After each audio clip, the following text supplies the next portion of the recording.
Broadcast is live.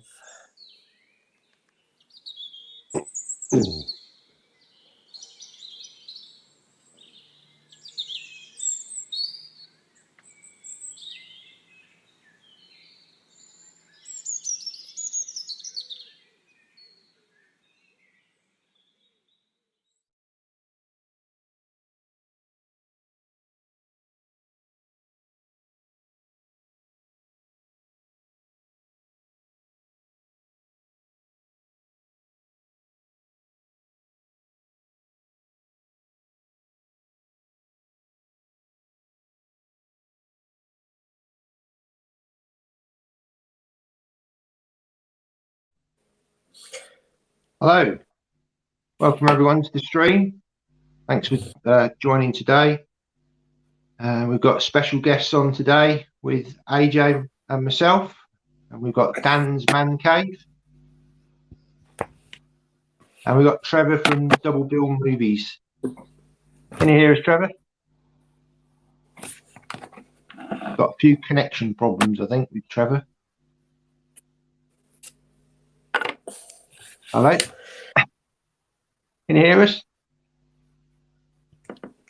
No. That's unfortunate. Yeah. Oh, something there. Trying to catch up. I think it's delayed a bit. It's just we can hear you. Up with itself. Just going to put the banner up. It's just for a couple of hours. We tried to sort of finish about 4 o'clock. So if we don't get to all the comments, do apologise, but we try to keep it just a couple of hours. Right. So Dan, just tell us a little bit about your channel and a bit about yourself. So yeah, myself been collecting physical media for over 30 years, from VHS, DVD to Blu-ray, and basically showcase that on the channel, whether it's pickups, reviews, unboxings, top 10 lists, that kind of thing, and participating in these live streams. Cool. Yeah, this is the second time I've been on the channel, so welcome back. Great to have you on. Trevor, can you hear us? Or have you frozen again? Oh dear, having a few technical issues here. No. AJ, over to you. Okay. Thanks, Matt. Okay, so I'm very passionate about film. I'm very passionate about comic books. I'm passionate about collectibles to do with film and comic books as well. Oh, sketchy. I'm hoping it'll all smooth out in a double bill. And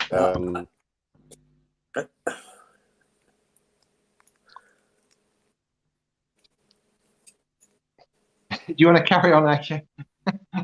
Yeah, so I'm passionate about films, comic books, and TV and collectibles. I've got to get this in quick before I'm interrupted again. That comes through on my channel, that passion. I work very hard with it, very busy, uploading quite often, I'd say. Although I want to calm down now. But yeah, so that's it really. And yeah, there we go. That was a quick. I had to get in there quick. Can you hear us, Trevor? Trevor probably not picked that up yet. He's still frozen. And myself, obviously, yeah, I sort of try to do a weekly video, and obviously doing these live streams with AJ. So yeah, welcome everybody. The theme today on this sort of Remembrance Weekend is to sort of try and focus on sort of war films. Yeah, obviously we've got Dan and Trevor when he does come on. Both love that genre of films, as does AJ. So we're going to try and sort of have a chat about sort of your favourite war films and sort of, you know, have you watched anything recently war film related? So should we just jump onto the comments? Just get some comments going. Yeah, give Trevor a chance to try and reconnect. Yeah, so we got Dan from Oceans Review says, how's it going? Thanks, Dan, for popping on. Great Yeah. channel himself there. Also, that's me saying hello to Dan. Sorry. We've got Carlos from Eastwood from Life. Perfect start to the stream. Thank you. Yeah, nice to have you. Nice in the comments, Carlos. Ian, yeah, hi Ian. Thanks for joining. I love old Ian. He's great. He is. Oh, I didn't mean that in all ways. No. Trevor's coming back. Hey, Is that better? that's better. Cool. Right, what's this poxy laptop? Excuse my language. That's all right. These things happen, don't they? Well, it's my phone now, so I'm way more mobile. Cool. Obviously, Dan's introduced himself. AJ and I have introduced. So over to you, Trevor. Just tell us a little bit about your channel. I am here. So Double Bill Movies. My channel is about original films and their remakes. And a lot of the time I didn't realise a lot of the films I watched actually had originals. That's why I started the channel. I'm also heavily into World War II, as you can see behind me. But I'm very much a horror fan as well. And yeah, I've enjoyed joining the community, and it's great to start doing these streams too. So Cool. Welcome back. So while you've been away, we just had a couple of comments on people in saying hello, and I've sort of said that ultimately the stream is mainly about war films, sharing your films that you love, and but I'm sure we'll get other comments maybe about other subjects, but we'll just see how it goes. So we'll just get a few more comments on. Oh, this he's saying hi. Thank you. We've got Dr. Impossible Counterpunch. Going to say hello, everybody. Hello. Right. So Gareth, hello Gareth. Thanks for joining. He says, "Did you see Saving Private Ryan in the cinema? It certainly was an experience." Dan, did you see the film? I arrived at Bromley Cinema to see that, and they wouldn't let me in, so I wasn't quite 15 when it come out. So I had to wait to actually watch that in history at secondary school. Oh wow. AJ? I did indeed see it at the cinema, yes, up in London's Leicester Square. I can't remember who I saw it with, though. That's the niggling thing. I saw it with someone. I remember seeing the trailer when the trailer dropped, and I was sold straight away. And yeah, Tom Hanks, Spielberg, and it's a film that I adore. I love it. Yeah, it was an experience. It truly was. Cool. Trevor? yeah, I can't remember actually, bizarrely, if I saw it when it came out, but I did go and see it at the cinema a couple of years ago. There was, I guess, an anniversary showing, and believe it or not, my mum wanted to go. So yeah, her and I went and had a brilliant time. Cool. I will admit it's a film that I've not actually seen all the way through. I've seen bits of it, but for some reason I've just never actually sat down and watched the whole thing. So I do need to, get round to doing that at some point. I don't actually have it in my collection, but yeah, it should be something I should really watch in full. I've got a lovely VHS I can lend you. Yeah. We've got Dimension says, "What's up, everybody?" Hello. And we've got Carlos. He says, "Guys, do you think a war movie has to be graphic to be believable to the storyline?" I think that's a great question. And Who he's wants to frozen. go? Who wants to take No. it first? It doesn't have to be graphic. There's plenty to tell without showing all the blood and guts and everything. But actually, I do find when they are graphic that, it's a graphic subject. So in some ways, I think you have to be. But yeah, it depends on what subject matter is.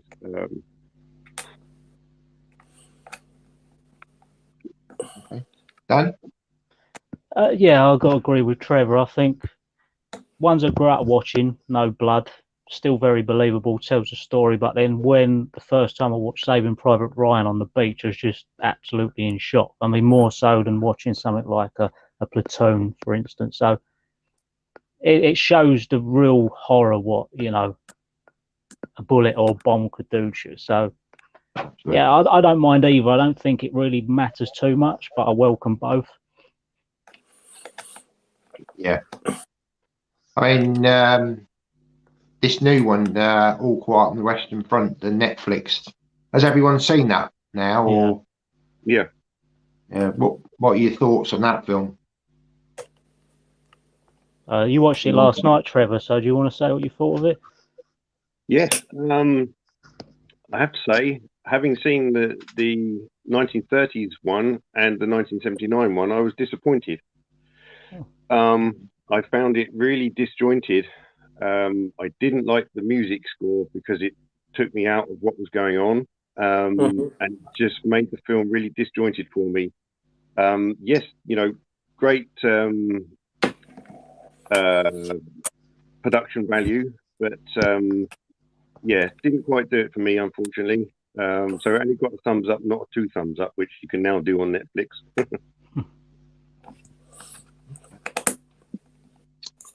Dan, do you want to go?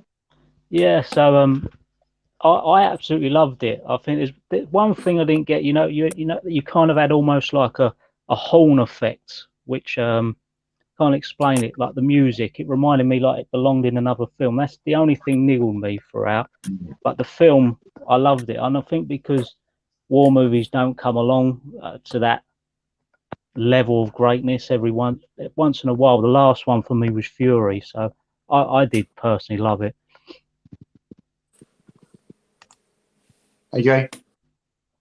Okay, let me answer the first question first. Does a war movie have to be graphic to be believable? I think it's dependent upon what story you're telling. Obviously, set within, because a war movie, I think we're talking in our mind, we're talking about something that is war heavy, as in fighting heavy. Do you know what I mean?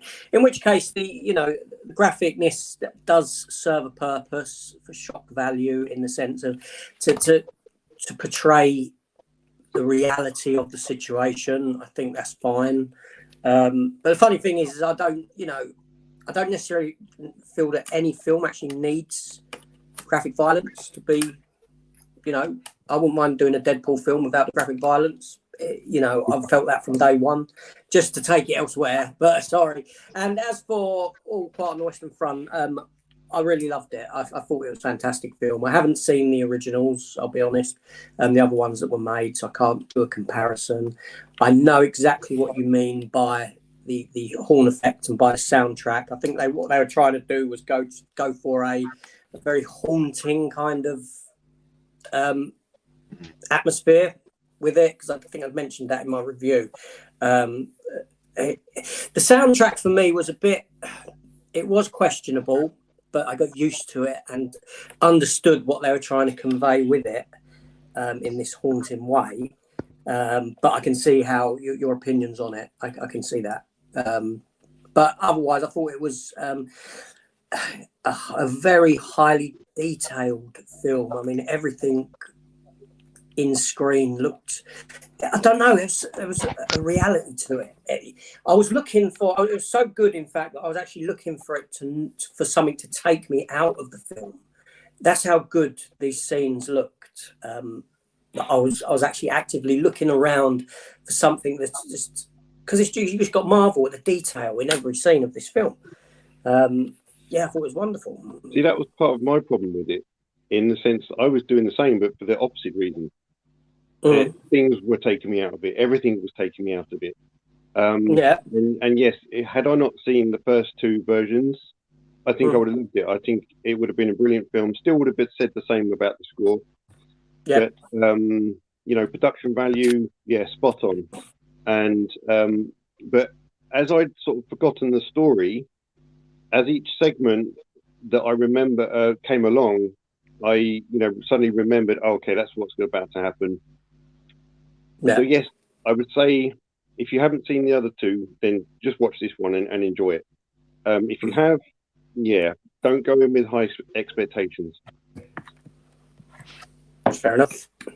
I mean, for me, it's the first time I've sort of seen the film in any version. So, and I watched it in the German language with the subtitles, and I thought that was very sort of authentic way of watching it. And yeah, it certainly showed like soldiers obviously joining up and being very enthusiastic and excited about going to the war, and then them actually getting there and realizing that it's not a fun time, and then the stuff in the trenches I thought was fantastic the way they did it, really sort of like you said, AJ, real sense of realism, what it must have, I mean, yeah, you don't know what it's really like unless you was actually there, but it gives you a sense of a taster of what it might be like, to try and convey, the horror of war. So yeah, getting loads of comments coming in. We've got Dan. He says, "What's your favourite war film and why?"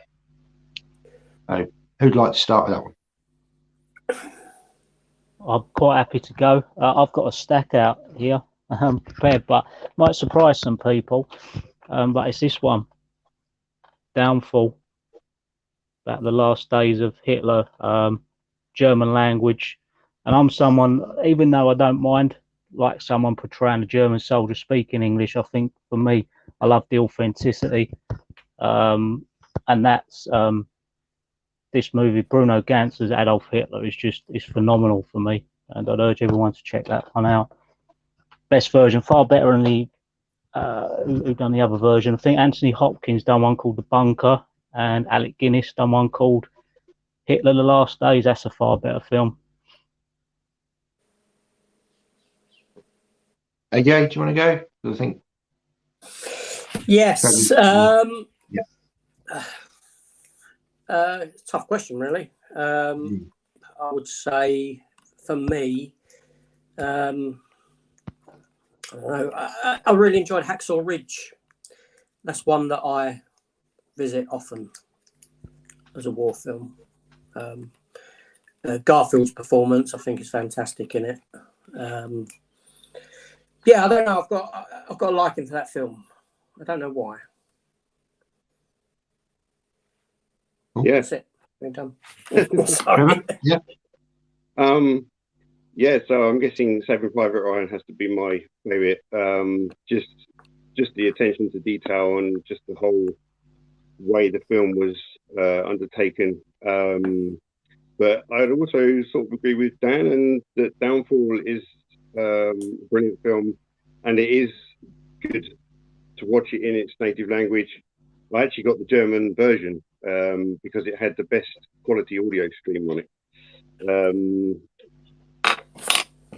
Okay. So yeah, but yeah, Saving Private Ryan would be my favourite.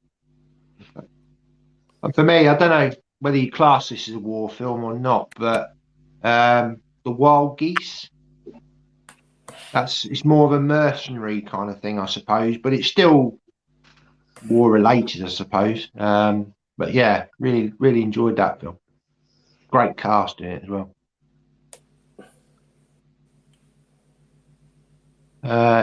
Carlos says Saving Private Ryan has to be one of the greatest opening scenes yet.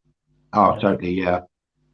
Definitely seen. Yeah, that's part of the film I've seen. Yeah, fantastic. Ian says, do you think it's important to be historically accurate in war films for a film is being entertaining more important? Trevor, do you want to answer that one? Yeah. So over my years of watching World War II films, so the best example would be U-571. So inaccurate, it's unbelievable. It's a brilliant film, but don't just ignore everything that goes on in it because it's all wrong. But yeah, so for entertainment value, if you just want to watch a good war film, then anything goes. But if you want accuracy, then films like Saving Private Ryan and Downfall and are much more accurate. And I think it does help portray the story properly, especially now we've had a lot of material declassified. That's why we've had an influx of war films of late, because there's new information coming out. Cool. Dan? Yeah, Trevor's used the best example there with U571.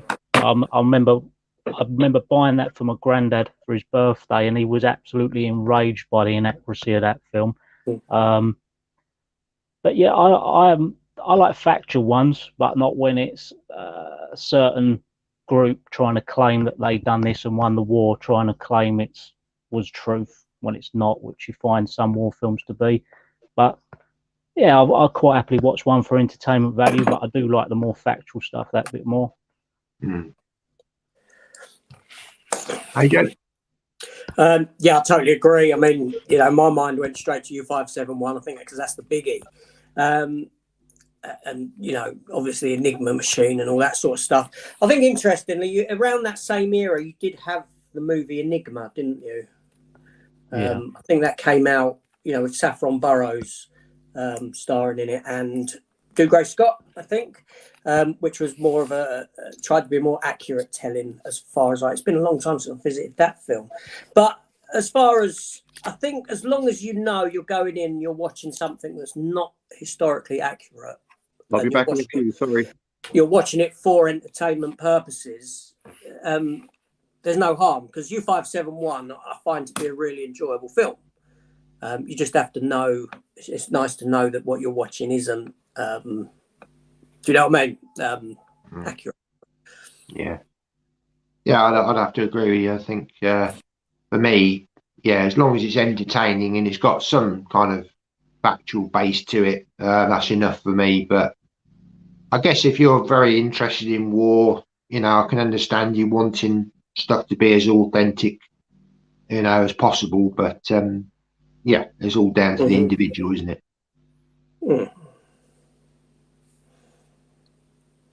Carlos says, I know how Dan feels on this question. English and American actors playing German officers without much of an accent that is matter for real effect on the movie. Yeah. A perfect one I can think of is it Where Eagles Dare, where Clint Eastwood. But again, I love that film. It's a great film. Yeah. But it's just watching it.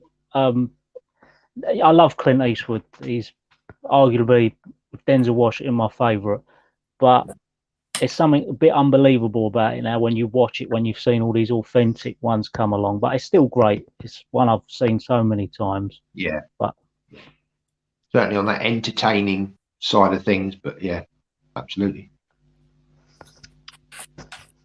Okay, the war film that blew me away was Mervyn Leroy's film 30 Seconds Over Tokyo. That was the true story of Doolittle Raid, the darling US bombing raid on Japan. Okay, has anyone seen that film? I haven't actually ever seen that. Trevor might have done, but he's gone for the moment. Yeah. AJ? Sorry, I'm just deleting some idiot. Oh, right. Who's spamming the comments at the moment. Okay. Because I'm a hypocrite because I switched off Schindler's List. Right. Play expert my backside. I never claimed to be an expert. Sorry, guys. He's putting the same message up over and over again. Okay. Trevor, have you seen this film 30 Seconds Over Tokyo? No, I haven't actually. It's in a big list I have of films to watch. But that's not the only film that sort of tackles that aspect of it. I took my phone charger. Got it plugged in at the moment, but it's struggling. So sorry about that. Get rid of that.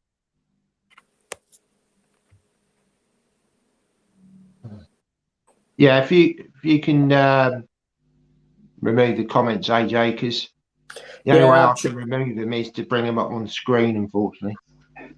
Yeah, no, that's fine. If he wants to, if you want to bring them up on screen, if I don't catch them, go for it. Yeah, well, yeah, I just want to concentrate on the subject, really. I know it's a bit out of order. Whoever, well, yeah, but there we go. But it was inevitable. It was to be expected. Yeah, unfortunately, yeah. I'm such a nasty person for not watching all of Schindler's List. Yeah, let's get back to the comments. Sorry about this, guys. Where did we get to? You think important stuff?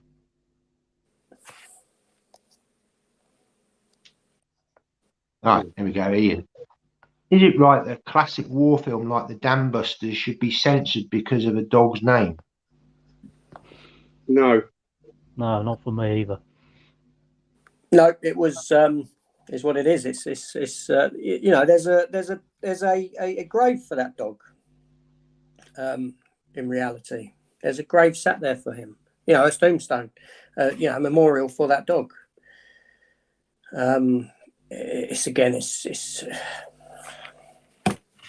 I don't know. Well, Upset me. As we touched on the other week, you know, talking about films in the past, or making films that are to do with the past, you can't rewrite history. There's no point in making films about the past if you're not going to do them accurately. Yeah. Dr. Impossible says, I still like Robert Aldrich's The Dirty Dozen, solid cast, solid action flick, and some bloke called Lee Marvin. Yeah. Brilliant film. Yeah. Mac Tonight says, afternoon, chaps. Hope you're all doing well. Fantastic topic about war. Thanks very much for joining. Thank you. So he says, for me, all new Quiet on the Western Front is incredible. Showcases the horror of war and what soldiers must have went through. Shame a certain somebody these days doesn't watch it and change their mind.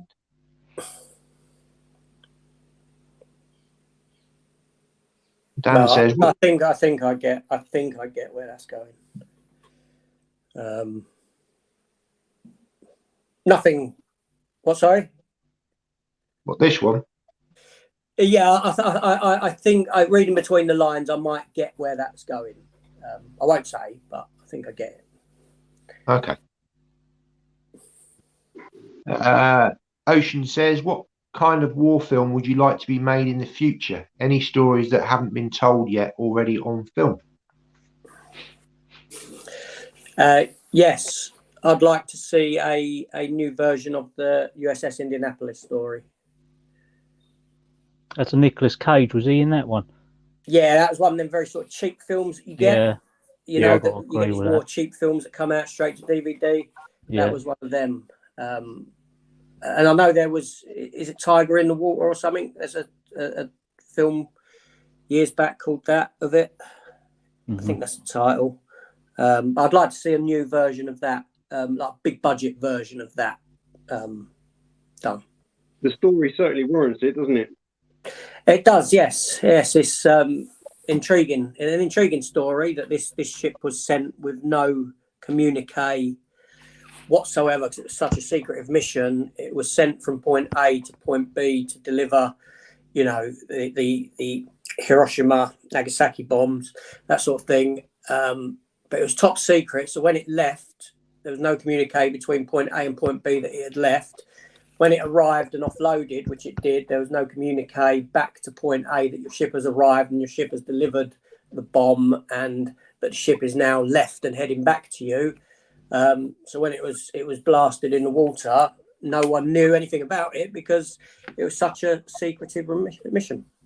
I suppose for budgetary reasons is why that particular film concentrated on them in the water.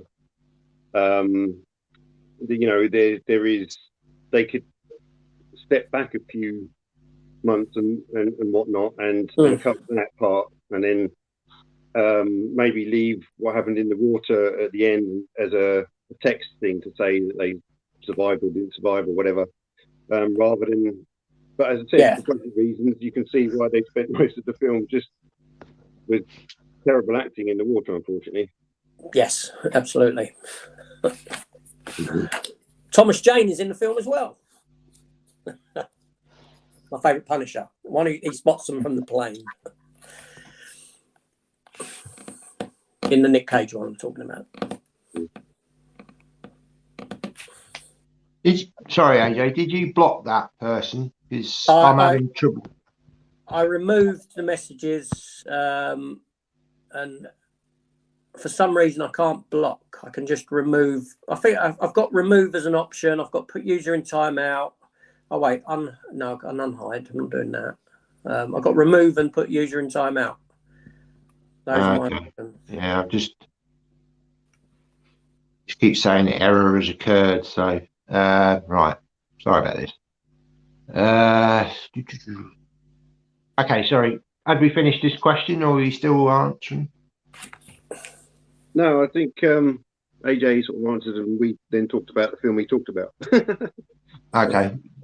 Do you speak, Dan? Sorry, I've got a bit sidetracked. I'm trying to think off the top of my head, because I'm just thinking there's nothing I'd really want to see remade, and that USS Indianapolis I turned off after about 30 minutes, so probably based on the importance of the story, I'd probably have to go along with that, to be honest, because I don't know how they cast Nicolas Cage in that film, to be honest. I don't know how he gets some of his roles. Yeah. So all the documentaries and things I've watched and stories I've sort of tried to gather over the years, there are sort of so many little things that I think you could put into a film, and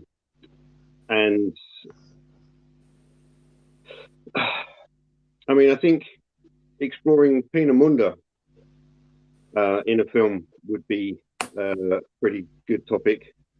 That's where they tested the V2s, and that sort of stuff. And I think there was a Lancaster or a B-17 that crashed there, and that kind of thing. So there's all sorts of stories.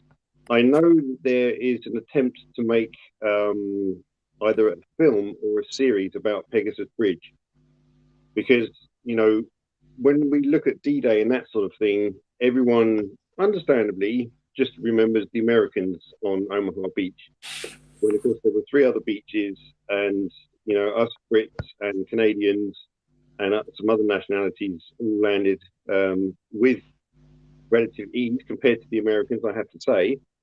But what you don't remember, especially people who've seen Band of Brothers and what a brilliant series that is, again, you sort of reinforce the fact that the Americans got there first. Well, actually, they didn't.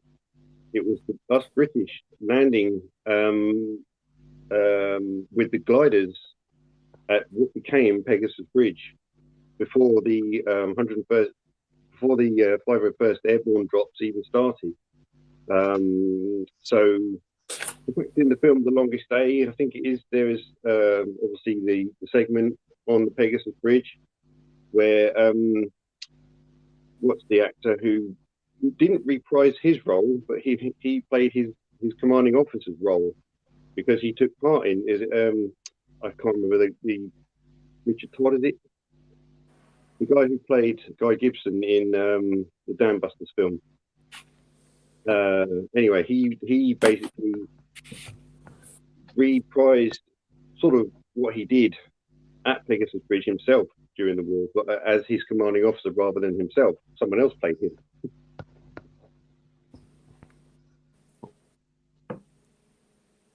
Carlos says, call me old school. I know it's not 100% accurate, but I still love The Great Escape.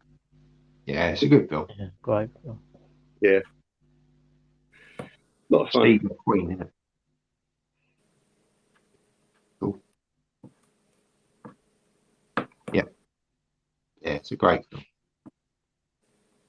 Okay, so now, not a war film, but a TV miniseries made by Paramount called The Winds of War, one of the most expensive TV series produced in the 1980s, based on the book Herman Wouk. Is that right? Anyone seen that? I haven't seen that, no. Oh, I missed out on that one. being the early 80s, I would have probably been. It wouldn't have been my cup of tea in the early 80s, that's for sure. So it would have gone past me. I was only young. Yeah. Trevor? No, I haven't seen that one, but I will definitely add it to my list and look it up. Carlos says The Winds of War with Robert Mitchum, big TV miniseries that was popular on UK TV. I'm going to write it down now. AJ, you making your list? Yes, as well as keeping an eye on other things. Yeah. I've got the reason I'm looking to the side, if anyone wonders, instead of straight on, is because I've got the messages there Absolutely. coming up. I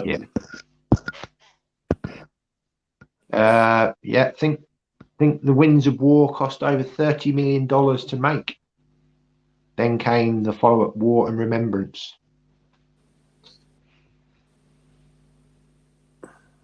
We've got Carl come in. Hi, Carl. Thanks for joining the stream. We started watching. My dad loves war films. I think my favourite are The Great Escape and Saving Private Ryan. Yep. I think, for a lot of people, Saving Private Ryan probably number one, definitely. But The Great Escape's a good film as well. Very entertaining. Ian says, have any of you seen a musical, Oh, What a Lovely War? It captures the atmosphere of the First World War, how some were removed, the reality of it. Anyone seen that? No, I think I've heard of it. Another one to add to the list. Oh, that's World War One. I'm more of a World War Two. Yeah, same. Yeah. We've got Danny. Hi, Danny. Thanks for joining. Just waiting for a doctor's appointment. And he loves your pictures. Trevor. Yeah. Says he picked up some more Marvel figures at B&M. Oh, yeah. He's been showing those, hasn't he? Yeah, Nice one. Good value.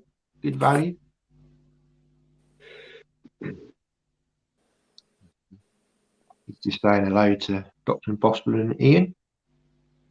Dan says, I would love to see a movie based on the HMS Hood battleship. Not sure if there is one. Is there? I don't know. Well, the HMS Hood was involved in the Bismarck, wasn't it? Yeah. And it was sunk with all but a few. Everyone died, all but a few survivors. If I think, I can't remember, maybe 4 or 5 or something like that. Yeah, pretty much. It was a big. It served for a while. It was a big ship, wasn't it? It was one of our biggest. It wasn't a flagship. It was the I think the head of the fleet sort of thing. Oh, the flagship.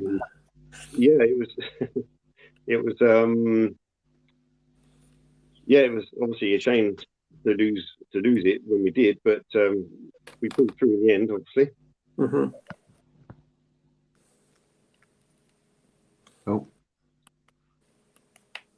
Oh, says war movie face-offs, preferred movies and why? The Great Escape v Bridge over the River Kwai, or The Dirty Dozen v Where Eagles Dare, and The Guns of Navarone v A Bridge Too Far.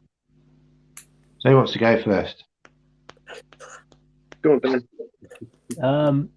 So Great Escape for sure. I watch that any Sunday afternoon. Love that. Steve McQueen, one of my favourites again. Dirty Dozen, Where Eagles Dare. I'm probably just going to go Eagles Dare on that. Guns of Navarone. I'll go Bridge Too Far, actually. Just prefer the cast in that. And I do really like the story of A Bridge Too Far as well. Trevor? Okay, so I would say The Bridge on the River Kwai purely because of Alec Guinness's characters just stand on I'm not going to give up, and making the Japanese do things that he wants them to do, sort of thing, and just sitting in that hot box and everything, and And then what else we got? So Dirty Dozen, I've only actually seen once. Where Eagles Dare, I think it's a far better film because I remember it more. Plus, Iron Maiden have got a song called Where Eagles Dare, and it's exactly about that. And Guns of Navarone and Bridge Too Far. Well, Guns of Navarone is made up, whereas Bridge Too Far is a factual story. So Guns of Navarone is brilliant, but no, Bridge Too Far is, I think, by far the better film. AJ? I'd have to go with The Great Escape over the Bridge over the River Kwai. I love both, but I put The Great Escape above it because more the setting of, you know, with World War II for me, it's more about the European side of it than the Pacific, what happened over there. Just simply for that reason, the aesthetic that gives and that sort of thing. Dirty Dozen versus Where Eagles Dare, that's a tough one. I'd have to go Dirty Dozen. Probably I've seen it more, I'll be honest. Guns of Navarone is a film that I've seen once. That was with my dad when I was far younger. I've never watched it since. So Bridge Too Far with that one. Yeah. Yep. Yeah, for me, The Great Escape. Yeah, it's a great, really good film. Where Eagles Dare, really enjoy that.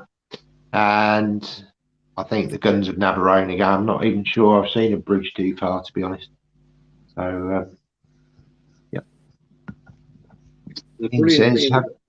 Brilliant Sorry, scene say again. in that film. Sorry, say again. In A Bridge Too Far, there's a brilliant scene with a brolly. Okay. Yeah, it's a very sort of oh, you want to surrender, do you? But you know, it's the other way around. You need to see it. It's funny. Cool. Have any of you seen the last series of Blackadder set in the First World War? The ending of the last episode was so powerful. Yeah. Yep. I think all of those endings are very powerful in that series, aren't they? There's always a message, but yeah, I did think that was a really good ending to that series, wasn't it? It was very poignant. It was a very poignant ending. Captured, it captured that. Yeah, it captured something special there. Most definitely. No. I have never got into Blackadder. I'm not sure what it is with that humour. I watch all the other BBC comedies, Only Fools, Fawlty Towers, but I don't know what it is. It just never grabbed me. I've tried, even for Rick Mao, who I'm a big fan of. I know he's in some, isn't he? Yeah. Never really done much for me. No. I think series 2 and 4 are the strongest. Yeah, definitely. Series 1 I don't visit. Series 2 and 4 are the strongest series of them. Yeah.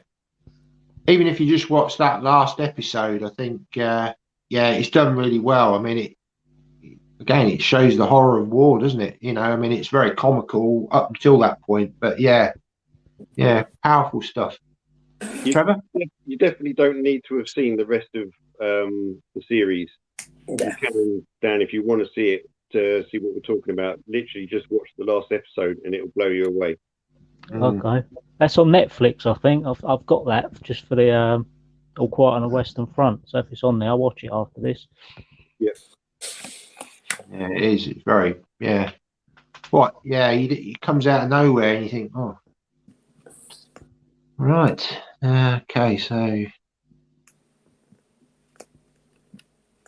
Danny says that Jurassic movie tin you got, AJ, looks super nice. That's the one that Matt pointed me towards. Good. That was a good price, though. £9. I won't bother with the 4Ks myself. You know, I think they look perfectly good on Blu-ray. Anyway, that's Jurassic Park, so let's get back onto war. Wrong subject. I still view Saving Private Ryan as a flawed film. Hollywood's always been at the forefront of producing films with an intermix of fact and fiction. Sometimes it does muddy the waters of war. Yeah, I can't not agree with that. I don't think you can make any of these films 100% factual. And you have to remember that if you're going to make a film and you want bums on seats in the cinema, you have to put something in there. Yes, I know there's actually probably plenty they could do that is interesting enough, but there has to be some things in there that just help get the bums on the seats, I suppose. And yes, that can dilute the reality of it at times. Yes, I think it's a brilliant film, but yeah, there are some bits that aren't quite right and that sort of thing. But yeah, it's hard to just. That's why there's very rarely ever any kind of film, any sort of based on reality that's 100% accurate. There's always going to be bits where they changed that, or they changed this, or this wasn't right, or they got that detail wrong, or omitted it. So yeah, it's a tough one. Dan, your thoughts? I think Trevor's hit the nail on the head there, for sure. This was a conversation I was actually having in work today, so I said about us coming on this stream, just talking about films in general, because if you didn't have a bit of fiction, it wouldn't appeal to many people. Well, the majority, because it's quite, well, I think, especially now, quite niche interest in World War One, World War Two, especially with younger people. Absolutely, yeah, totally agree.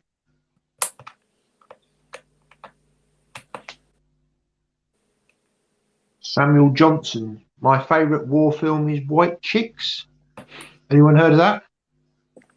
White Chicks, yeah, it's a comedy, in it, with the Wayans brothers in. Mm. As far as I'm aware. I don't know, never heard of it. And he says, I saw Blackadder all the way through. Why isn't it on Blu-ray? Probably because it's the BBC. I doubt if it would look that much better on Blu-ray, as per a lot of these BBC TV series. I actually think it would be good to put it out on Blu-ray. I think it would look really good because from what I've seen over the years, the BBC have always been the tidiest with their productions and about getting the best. Obviously, when everything went to videotape, and you see those horrible series, great series, but the picture looks awful because it's on videotape. I don't know. I think somehow the BBC did it better with it, if you see what I mean. So I sort of have to disagree with you there, Matt. I think actually if the BBC put it out, that I think it would look quite exceptional. Okay. The Young Ones, that's coming out soon, isn't it, AJ? Yeah, later this month, I believe. Interesting to see what that is. That on Blu-ray or just DVD? Blu-ray. Okay. Interesting to hear your thoughts on that then. Yeah, I am getting it because I'm curious to see what they do in regards to a lot of the humour in it, and if it's edited in any way whatsoever. That's what I'm very curious about more than anything. If it is edited, it's going back. There we go. Okay, so we've got Samuel Johnson saying his war film is Good Night, Mr. Tom. Mm-hmm. Thought he said it was White Chicks, but there we go. Got another one. Anyone seen that? I'm not sure if that's the guy who used to play. He was in Minder. What was his name? Dennis Waterman or George Cole? Oh no, I'm not thinking of Minder. John Ford. Is it John Ford in that film? Wasn't that a TV series though? A TV film. Oh, no, TV film. Yeah. Yeah, years ago I see that in school. Can't remember a lot about it. I haven't seen it, but I need to see it. Oh, says he likes your answer, AJ, on The Great Escape. Where he was there. Yeah, they're all classics. Totally.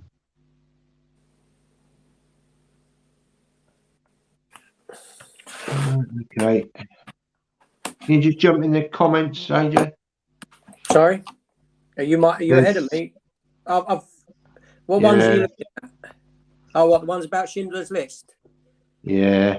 Shall we talk Schindler's List? Let's get it out in the open. Yeah, we'll talk it. Yeah. What's wrong with talking Schindler's List? Oh, well, apparently I'm a really nasty person because I didn't watch it all and I switched it off because I was bored. That's fair enough. It's a movie, it's a story, and if you don't like it, I know, and apparently I'm the type of person that would watch Hurt Locker and after 30 seconds claim I was in the army. I've seen Hurt Locker actually. It was a decent film. I didn't mind it at all. Yeah, it's a good one. Yeah, I liked how it showed the effects that war had on him, on the Jeremy Renner character mentally, and that he couldn't live without not being there, if you know what I mean. But yeah, so Schindler's List is a film that I had done a video of a while ago called One That I Switched Off, But Why? And Schindler's List has never been a film that I've ventured into, and when I did, it didn't grasp my attention, and I don't know why. Feasibly, I wasn't in the mood. I don't know what the reason was, and thusly I switched it off. And there you go. And now I get, it's like I'm the worst person in the world because I switched Schindler's List off. However, I don't need a film to dictate history to me. It's not. Do you know what I mean? I don't get my history from film. But yeah, it's just a film that I didn't sit through. There you go. That's all it is. You done? Schindler's Schindler. I remember watching your video, AJ, and initially when I was listening, I thought, what's wrong with it? And then I listened to it all the way through. I understand, the story, so you don't need to watch the film. I completely get that. But I say to anyone who doesn't know the story, it's something they should look at the story. So its importance, and if they don't like reading, then watch the film, because for me it's a very important piece of history. I say I love the film. That's a really wrong word to use. I think the film's one of the greatest ever made, personally. But that's something I'm very interested in, the whole Holocaust and that, because for how that went, whether it was ignored or just went under the radar, it's mind-boggling to me. Yeah, that's very common. About you, Trevor? Yeah, to me, it's a really important film because, when you look at World War II and the European aspect of it, it's Europe against the Nazis. And we all know, aside from conquering various countries, the side project that, let's say, the Nazis had. And you watch Schindler's List and you realise, actually, he was a member of the party, because throughout the film he's got his badge on. And he saved what they were trying to destroy. And for that to go on under their noses, essentially, because he wasn't military, he was just a businessman. But he, like I said, he was a member of the Nazi party, and he totally went against what they were doing under their noses, and was an incredible man. And I think Steven Spielberg did a brilliant job of putting the story together, the use of the black and white, and all that kind of. So yes, I know there's some people that sort of look at the subject matter and think, I can't watch it because it'll upset me too much. And if you don't get upset watching this film, then you're either not paying attention to it properly or what, I don't know. But expect to be upset, because it is a very upsetting film. But I think it's definitely an important watch. And to sort of get to know the different side to the whole Nazi situation and the Holocaust is like, it's a bit of a shining light. Yeah, it's definitely worth your time if you can. There's nothing. I was saying to sort of chatting with Dan before the stream through messages, and there's actually another film. I've sort of got a little pile of films here, and there's another one which is actually far more graphic and worse than Schindler's List that you could see, and that's Escape from Sobibor. It's another one of the camps.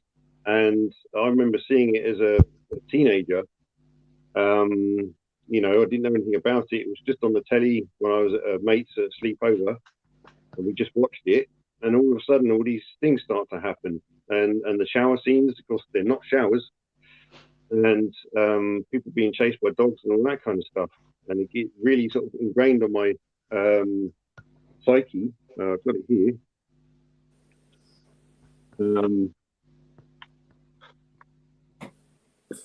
That's, you know, that's far worse in what it talks about subject matter wise than Schindler's List.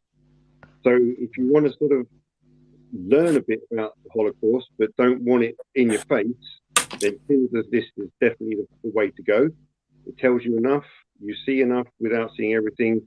And then if you want to explore more, even things like The Boy in the Striped Pajamas, which I think is a bit fictional, but it still does portray very well what goes on. Yeah, that's a good one. But I do want to say that with my, I did say in my switching off that my switching off weren't to detract from any of the historical significance of the movie whatsoever, or belittle what occurred there. Just the film I wasn't in the mood for the film, and thusly I switched it off. There we go. End the story. I'll just add a couple of things. You're talking about Escape from Sobibor. For me, I watched the film the other day, Son of Soul. I don't know if you've seen that one. That's really worth tracking down. I don't know if it's released by Curzon or Artificial Eye, but it follows a character called Soul, who's like going around as basically made a volunteer in a concentration camp, and you see everything from his point of view, and that's an horrific film. And another one, the most horrific documentary I've ever seen, is Night Will Fall, what was put out on Channel 4 a few years ago. If you can watch that, that's just the worst ever you could see. I've got the BFI's, I think it's Auschwitz. No, it's not. It's BFI's concentration camps documentary, which I still haven't watched. Yeah, it's not that I'm afraid to watch it. It's just you've got to be in a really good place, sort of up here, to cope with sitting through something like that.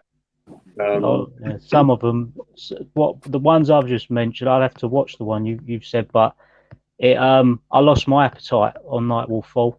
Honestly, I couldn't eat for a couple of days. I felt physically ill, but it's shocking. I think we have to experience these things.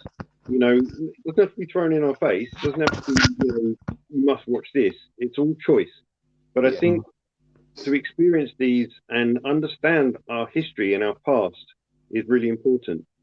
And yes, you can watch the glossy films like your Great Escapes and your Dirty Dozen, but the more gritty ones are just as important. And as you know, Ian said, the simple thing about should the Dam Busters be censored just for the one name of a character? No. And you know, shying away from what went on, and you can portray it in subtext and hearsay and that sort of thing, but to actually just show it, say, well, this is what happened, you know, is equally, you're going to remember it more. Because I think, well, I definitely remember things visually. I'm a visual person, so to teach me stuff, do it visually rather than getting me to read things. You know, I guess a lot of people will be able to read and they'll be able to retain everything, but yeah, it's important to witness these things. Just be thankful for not witnessing them firsthand. Absolutely. I mean, I've seen Schindler's List once. I actually did pick it up from a charity shop for 20p. I mean, I couldn't leave it there. It's a lovely addition, but I don't know whether I could ever watch it again, because I did find it it's you know, shocking subject matter. But I do agree. I think it's something that everyone should watch at least once, or try to watch, just to gain some kind of understanding of what went on, because we should never forget what happened you know, it's so important for future generations to, you know, realise the freedom we have now is because of what happened, you know. And yeah, difficult subject matter, certainly. Just going off the subject of the war for a minute, Danny's just put here, have you got more VHS editions like your Alien trilogy? I think that's directed to me. I did show my Alien VHS trilogy box set today.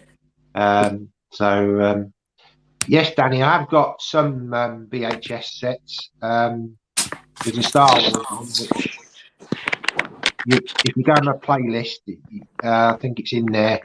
And I've got Back to the Future. So I've got a few, not many, but a few. Right, let's get back to the war questions. Has anyone seen Beneath Hill 60? Absolutely loved it. Based on the first Australian tunnelling company during World War One. Anyone heard of that one? No. It sounds good. I'm a World War II person, not World War One. AJ, heard of that one? No, I have not. Okay. Although I do remember the Anzacs TV series. Samuel Johnson, have you guys seen the Beer Run, and what did you think of it? I don't know what that is. Anyone? No, let me have a look. Yeah, it's about basically during the Vietnam War, this guy suddenly decides that he thinks he can help the soldiers by giving them beer, and he decides that he's gonna just take beer all the way to Vietnam and hand it out to the soldiers. It's Zac Efron. Yeah. And it seems pretty wacky, but it does seem to be a true story. So I would like to see it, even though I'm not a Vietnam sort of person. It would be interesting to see.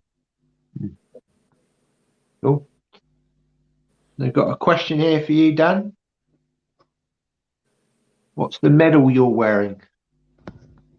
Oh, so the top one, that's the Poppy 22 with the Palace emblem, or Crystal Palace. And the bottom one is all gave some gave all. Never forget, I got that off of a veteran eBay seller, those all medals. And I could get closer with it. But, yeah. Cool. So hang on, I'll take that comment off, and yeah, might be a bit clearer for people. Oh, I'll get closer then. That's it. Nice. Cool. All right.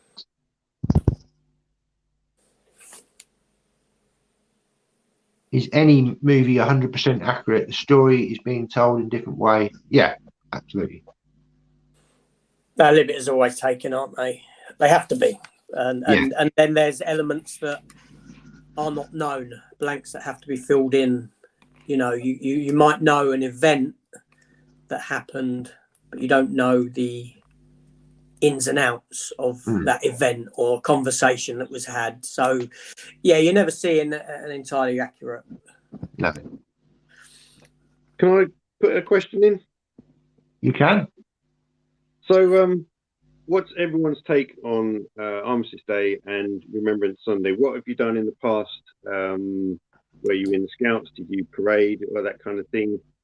Has it been something that you got into recently, realizing the importance of supporting the Poppy charity and that kind of thing? And basically, what are your thoughts on generally why we're doing this? Good question. Who wants to start? I don't mind. Should I go? It's something that always supported as a family. I mean, even now for 20 years where I've worked, all of us at the front of the store lined up for 2 minutes silence. I've been up to London a few times in the past, but because my daughter can't handle that kind of situation now, I don't. Yeah, I've always supported it. I've never been one to say, "Oh, how much is that, Poppy?" Just a donation. I don't think about it. It's important for me. Totally. AJ? Yeah, as long as I can remember. I mean, my two older brothers were both in the military. I didn't go that way. One was in 2RTR, which is the second Royal Armoured Tank Regiment, which has since disbanded, and my other brother was in RAVC, Royal Armoured Veterinary Corps, in which he was a dog handler. I never chose to go that way, military-wise. It wasn't for me. So military has always been there since I was a young lad, because these are, like I said, older brothers. I grew up very much appreciating Remembrance Sunday from my father, who was there during, Second World War. His house was blown up by a doodlebug. He was only a young lad. Don't get me wrong; he was a very young lad. Because he's like about 86 now, so he was quite young, but he remembers it. So I always grew up with an appreciation for it through that sense, and that's followed on through me and through my father's sensibilities with it, and his thoughts. And as Dan said, when it comes to Poppy Day, you don't go up and ask how much is that. You put in and that's it. And aside from that, I do think it's unfortunate. I've only seen one poppy seller this year. I've only seen one, and I don't know why. I haven't seen many people wearing them either, which I think is a shame in itself.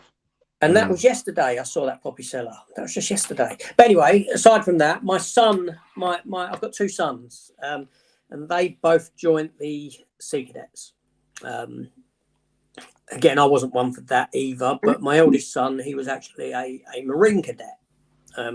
So he got that Marine #1 outfit that they wear, and he looked fantastic in it. And so on Remembrance Sunday, they would always do the marching like what you get. And I was always there to support that. We would watch him do that. And, at one point, this was up in Coulsdon, where they've got their memorial. He actually got to lay the wreath of their thing once, which was fantastic. He got to stand there either side and sort of, almost guard the memorial, and at the end, when everyone else had marched off, it was up to him to lead himself and a couple of other kids along the road, marching all this way to the church that they finally go to on his own with them. Do you know what I mean?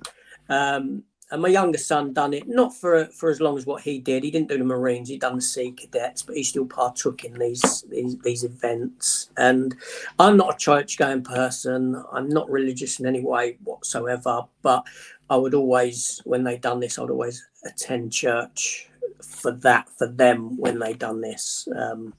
And it was fabulous to see, and it was fabulous that they were growing up with this appreciation for it as well, and an understanding for what had gone on in the past. And it was lovely. And I look at my son, and when he was doing this, and I always saw him as a better person. He's on a path better than what I ever was. Do you know what I'm saying? So yeah. I got a lot of both of them doing it. I got a lot of I was so proud of them. They were fantastic. Unfortunately, like anything, real life takes over. They're grown up now, and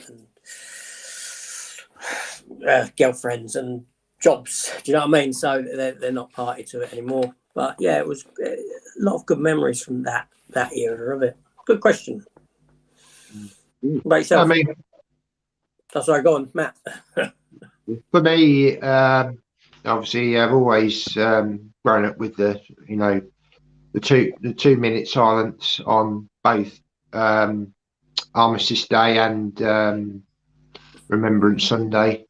Again, I've never actually sort of attended any sort of marches, or anything like that. But my dad, he grew up in World War II. He was only young in London, so he told me stories of the bombings and stuff. And my great granddad was a lorry driver, and he would be taking supplies around London, and some wonderful sort of stories that he told me about sort of what had happened to him in the war and how frightening it was to hear the air raid sirens going off and having to sort of get to shelter quickly. It must have been terrifying, to live in that time.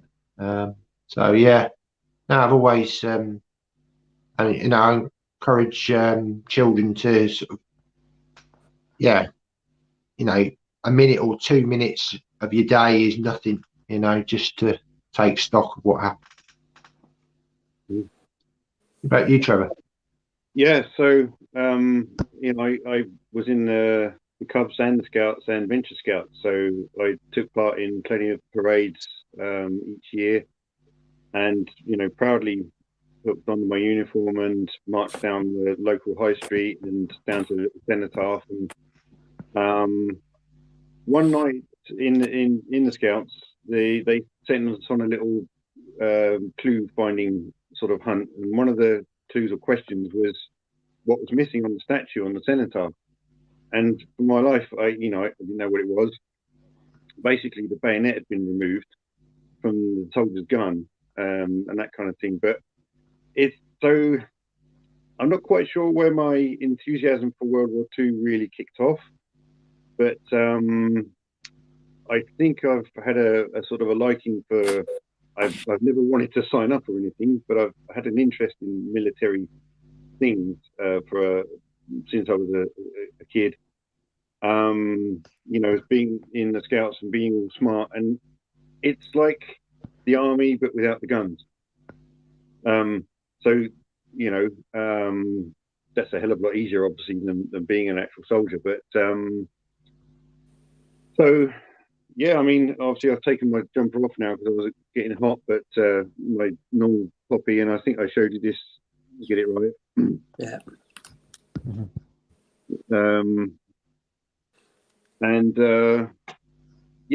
I observed my 2-minute silence yesterday at work, and I don't know if the other guys did because it's a relatively new job for me, as some of you know. And I just asked, "Do you guys observe it?" And the answer was, "We kind of do our own thing." I was like, "Fair enough, that's okay. If you don't mind, I'm going to stop for 2 minutes at my station." And so I did, and I do find myself, especially nowadays, getting a little bit emotional when it comes around. Partly because we've all lost loved ones, and although they may not be part of the military, it just makes you think, because it's about remembering lost people. And they were souls, they were lives, and whether they fought in a conflict, or even any soldier who is a soldier or a naval officer or RAF related personnel, doesn't matter if they've been in combat or not, they are willing to, and they are to be respected and remembered if they're lost in any way, if it would be an accident or they do go to combat and lose their lives that way. To me, it's just important to remember. Yep, totally agree. So Ian says, the first film I ever saw at the cinema was Zulu. Must have been 5. My dad took me. I remember loving the Zulus. In later years, what a brilliant war film it is. I've not seen Zulu in years. Long time. That would have been on TV. Yeah. Dan? Yeah, I love that film. It's one of the few still books I've actually got. I'll say few. I've got about 100, but that's one of my favourites. I do love that film. And the sequel, I think, is it Zulu Dawn, wasn't it? Yeah. If I'm not mistaken, yeah. It's been some time. Trevor? Yeah, I need to watch it again. I got my dad's copy, which was a DVD with a nice slipcover. I think now, do I have a steelbook? I'm not sure. But you know, it might come out in 4K. Who released it? It's not a 20th Century Fox, is it? I want to say Paramount. Yeah, Is it Paramount Relief? Because yeah, I remember the VHS with the lines on it. I'm sure that Paramount. Right. So we might get a 4K. Yeah, Paramount. Yeah. Must have been. Yeah. Yeah, I think it's got that steelbook. So yeah, it's perhaps only ahead of watch. I actually picked that up quite recently in that big charity haul that I got with a nice slip cover case, whatever you want to call it. But yeah, it's always a film that I used to watch on the TV back in the day. You know, always on a sort of a bank holiday Monday or or a Sunday afternoon, that sort of thing. So yeah, wonderful film. Memphis Belle, the 1990 film, has significant issues. The movie was meant to be about a British crew, but the producers couldn't get the funding and turned to Warner Brothers, who stated the crew had to Be American. use a US crew. Over 2 comments. Okay, so yeah, anyone seen that Memphis Belle? Yeah. Yes, I've got that. I've got that on Blu-ray. Yeah. Dan? Yeah, it's okay. It's not the greatest. I can see the issues there with it. I think it's just a very average war film.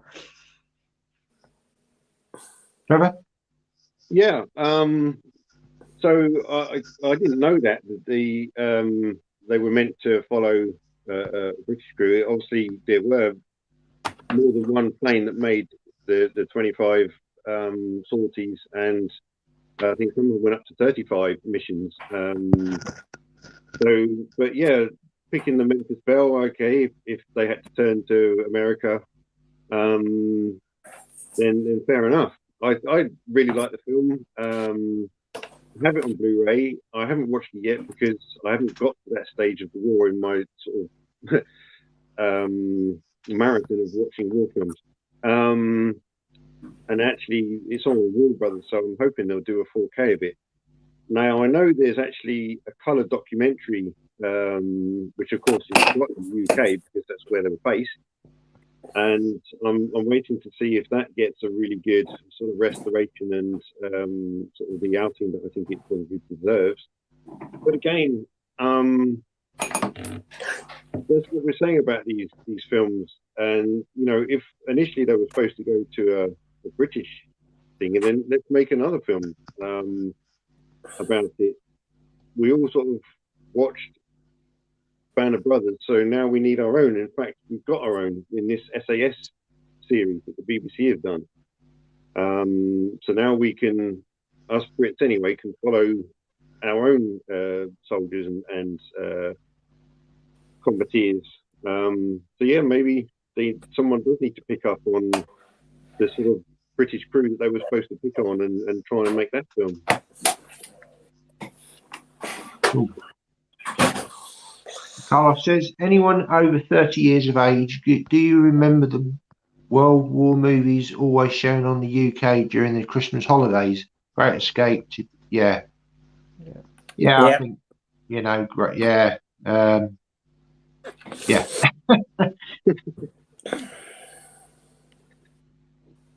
I have a picture of shit my dad worked on when he was a teenager.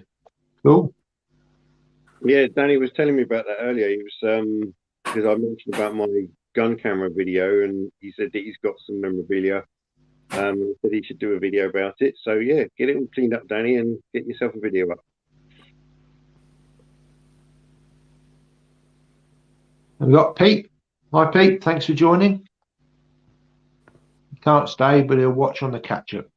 Thanks for popping in. And Danny's just saying, hi, Pete. Dr. Impossible. Ealing made a nice propaganda piece in 1942 called Went the Day Well. This is a very well shot and acted drama. English village infiltrated by German soldiers. Yeah. Yeah, it's a very good film. It's funny when you think propaganda. I don't know. I always think German propaganda because when you watch things like Hello Hello and all those sort of things, that's all you sort of hear about is the German propaganda. But that's because it's from our perspective. We did plenty of propaganda ourselves, and actually, I've got quite a few movies like that went the day well, which are propaganda movies. I can't remember any of them at the moment, but so yes, Went the Day Well is a good example, and there's plenty of others where that came from. Anyone else? And I just second that. It's a good film, very good film. It's something I found a bit unsettling about for some reason. I don't know, as you say, you're used to the German propaganda, and watching that, it gives me a different perspective in a way.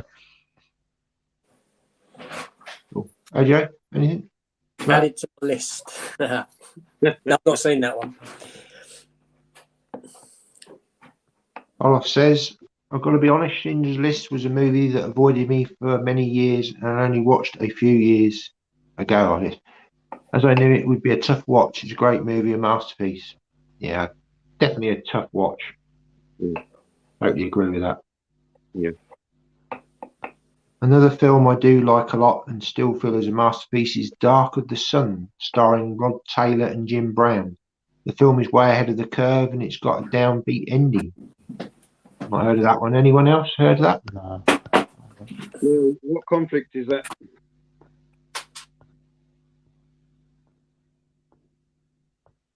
He always seems like a professor, this guy, doesn't he? I was just thinking that he should have his own channel. So I yeah, he clicked should. his link yesterday, and I thought his just knowledge is off the scale. Yeah, yeah, he just makes us look like novices.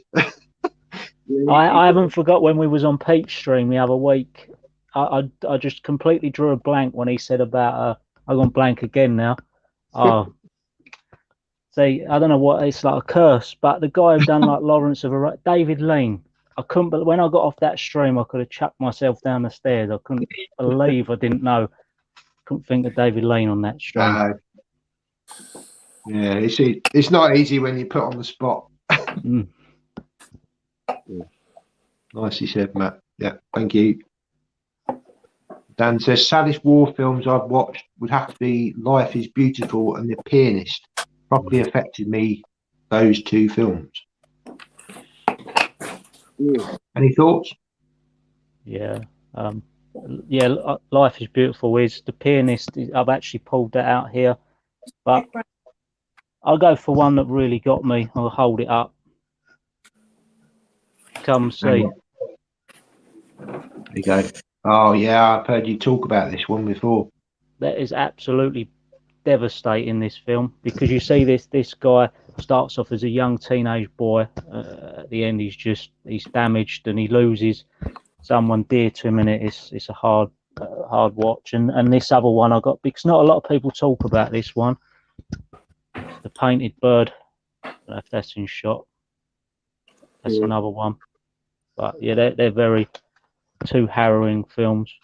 I need to add them to my list. Yeah.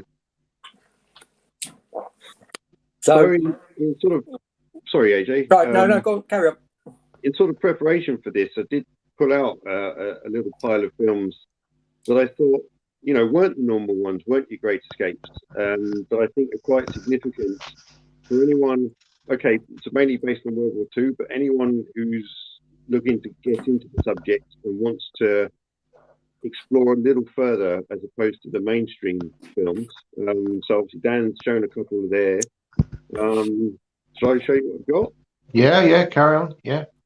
So yeah, obviously that Escape from Sobibor was one. And it's got Rutger in it.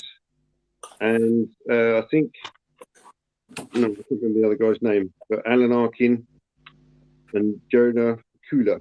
So that's a brilliant one. So for years I had the DVD of Stalingrad. Now, obviously this is quite a mainstream one. But the DVD has an English dub. This Arrow release has the original German audio, and it's a much, much better film for it. Yeah. I understood that it was a perfect film, and you know, and it was up there with the best of them. But when I watched it, I just found it a bit of a joke because the English dubs sounded silly. So I was very happy when Arrow announced this with the original German audio, and I don't mind reading the subtitles. It's a very, very good film. So there's the German Skew of Downfall. Again, as Dan said, equally very good film.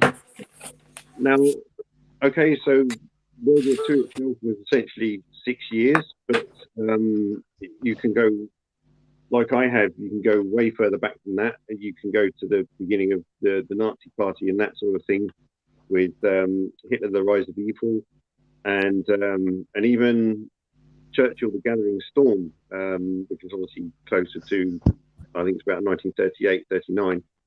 But then this film, the story of John Rabe, this to me is a reference movie for anyone's sound system, but equally a very good film. Now, again, like I talked about with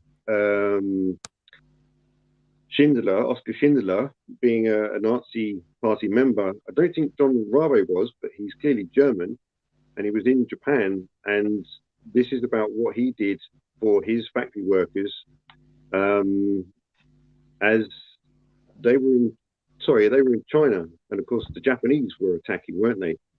Or did attack. So that's a very good film if you want to know.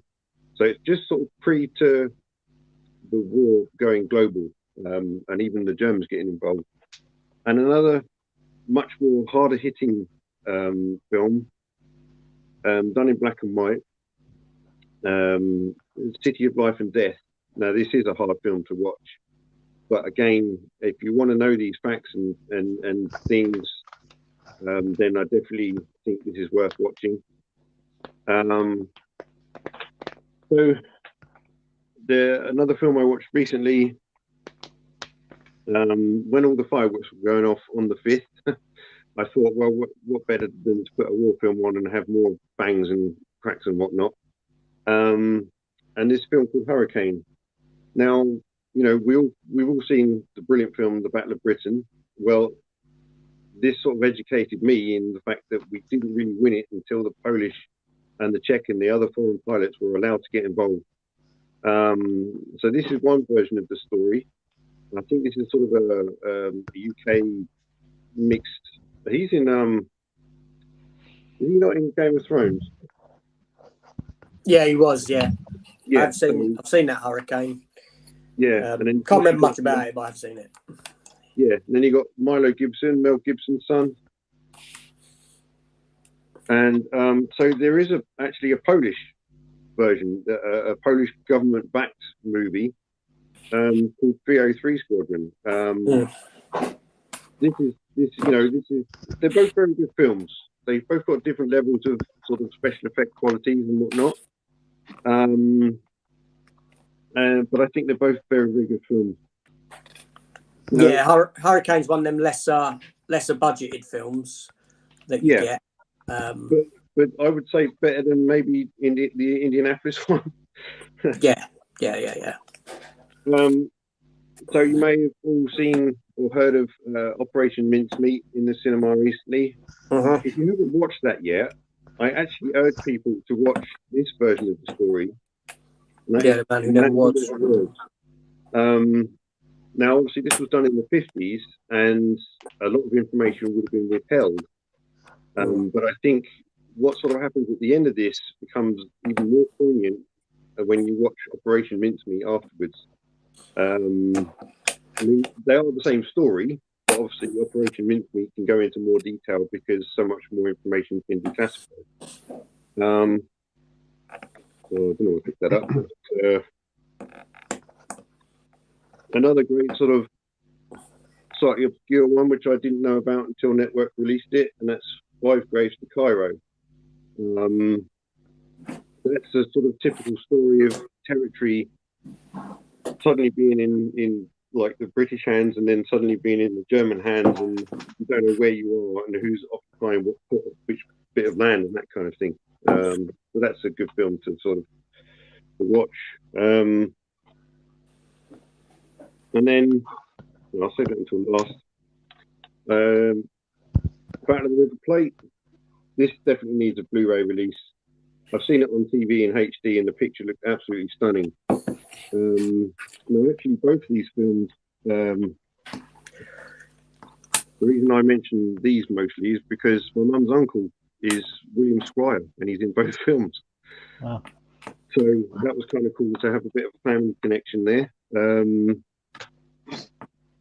Then just two more, and I'll get off. But yeah, so there's my version of Hitler: The Rise of Evil. That's something I forgot to say because obviously I can't read the German. But so yes, if you know this, the little two-part film Hitler: The Rise of Evil, this is it. This is a Blu-ray version, and it does have obviously English, and it doesn't have subtitles that come up or anything. So now this film, nothing graphic in it, but the subject, conspiracy, is really heavy. Yeah. When you realise what you're watching, it's basically a British cast with the exception of Stanley Tucci. But just hold it up a little bit higher. So yeah, that's it. Because yeah, that's it. This is an eye opener. It's a very, very good movie. But when you realise what you're watching, it can be a bit like, wow, I can't believe they're talking like that. But it happened, and yeah, it's worth watching. Cool. Thanks for sharing those. I'm sure, yeah, very informative there. All right. Yes, I can. Can I just go back to Dan's message about La Vita Bella? Life is Beautiful. Sorry. Yeah. Yeah. Yeah. Which was the one we was on. Both very good films. Actually, my children grew up being watching that one. Life is Beautiful. It's Italian film, so I said La Vita Bella. I knew it as that because my ex-wife was Italian, and it was very big in the household. Great film, and the kids grew up loving it, so they got an appreciation for that one, which was great. And The Pianist, yeah, I've not seen The Pianist for years. I need to revisit it. I need to go back to it. But yeah, great film. Sorry, that was it. No, that's fine. No. Danny he says, I've got a few historic items from my family's past that was during the war. Cool. Ian says, thought Apocalypse Now gets all the acclaim. I find The Deer Hunter much more powerful. That low-key ending sings God Bless America So Sad. You agree with that? I do, yeah. But I always see The Deer Hunter more as Christopher Walken than De Niro. I know he's the big name, but I think Christopher Walken still is a show in that. Yep. Trevor? Yeah, I still actually need to see The Deer Hunter. I've got the Studio Canal digibook. I don't know why I've sort of wary of putting it on. So you've got the three, I suppose, big Vietnam films: Apocalypse Now, Platoon, and The Deer Hunter. And Apocalypse Now is great. Bizarrely, I actually watched the Redux version first. Yes, I need to watch Deer Hunter, but Platoon I can't get on with.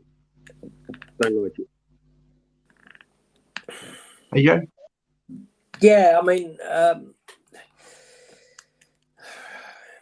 can I say? I mean, yeah, I've seen them. I've got Apocalypse Now. I've got Deer Hunter Steelbook. Agree with Dan that Walken's the takeaway from that film, definitely. But for me, that I'm not big on the whole Vietnam sort of war. I don't really. I can take or leave Vietnam set war films. Yeah, it's just not my sort of area, shall we say, that I really have much interest in.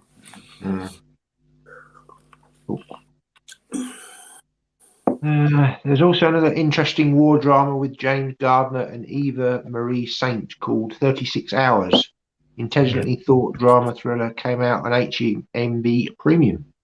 That's on my list of the 2 for 15 at the moment. Yeah. Okay, cool. Anyone else got that? No. No, I'll have to put that on my list too. Cool. Mac tonight says, don't know why AJ gets stick off people. He seems to be a nice bloke. Keep on being a. Yeah, totally agree. Thank you very much. You know, what can I say? Although, you know, to be fair to the guy, you know, give him his due. He's very stalky. He loves setting up a new channel to hassle me. And I was expecting that to come out in this video about Schindler's List, you know, but, you know, I'm not going to pretend I haven't, you know, I'm not going to sit here and say, yeah, I've watched that and I really love it. It's fantastic. I think it's the best film ever when I've not actually sat through it. I'm going to be honest and say, yeah, I put it on. For whatever reason, I switched it off. You know, I sat through about 35 minutes of it. Let's say that. And, you know, I can tell, you know, from 35 minutes, I can tell it's a well-made film. I can tell it's well acted, well directed, Spielberg. I don't know if I wasn't in the mood or what. You know what it's like. I'm not saying it's a bad film. I didn't say it was a bad film or anything of the sort. I just said I switched it off for whatever reason. You know, have you never put a film in and then thought, I'm not in the mood for this? I'll switch it off and put something else on. Of course you have. But no, because I was truthful with myself and with people. It's just, they just take anything to target me with. Yeah, that's what most things. The thing, if you've got a YouTube channel, it's about portraying your honest opinions. So if someone doesn't like it, just don't watch it. You know, I couldn't think of anything worse than wasting my afternoon spamming comments, to be honest. Well, this geezer watches all my stuff. You know, he does. He watches my stuff. So that's just, I don't get that side of it, that mentality. Why watch it if you don't like it? But at the end of the day, it gives me, you know, it'll slag me off on channels, on live streams that I'm not even a part of. That's fine. Keep my channel alive. Thank you very much. You know, who's this AJ? Let's go and check him out. Thanks, another subscriber. There we go. That's exactly what's happening. I'm sure, AJ, that all these comments just bounce straight off your head, mate. Yeah. I think you have to take it with a pinch of salt. You do, really. It's just, it's pathetic. You know, one of these comments earlier was, I want to know about AJ's porn collection. Why? Because I mentioned in my video about the death of Blu-ray and physical media, I mentioned the goings-on of the porn industry and how effectively it's affected that, because that's a massive part of the industry. It is. It is. It's the biggest part of physical media. Yes, Simple. Thank you. And the sales of that, where do we find pornography now? It's all streaming.